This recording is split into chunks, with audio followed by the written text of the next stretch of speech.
Hello all, this is a brief review of the 24 by 24 by 17 cotton rope basket.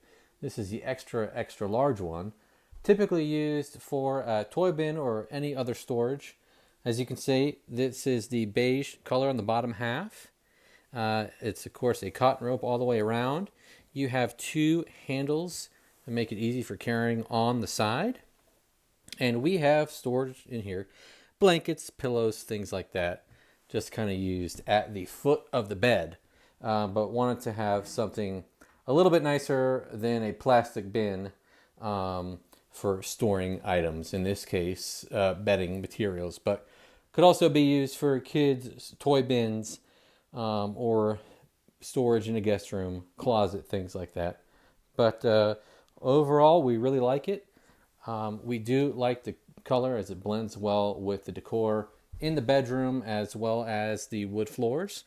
We don't have it, of course, full here, so it is slouching down a little bit, but we could fit in a little more if we wanted to. Anyway, it's quite durable, sturdy, looks great, and holds a lot of material in there. In this case, a lot of bedding, and we really like it.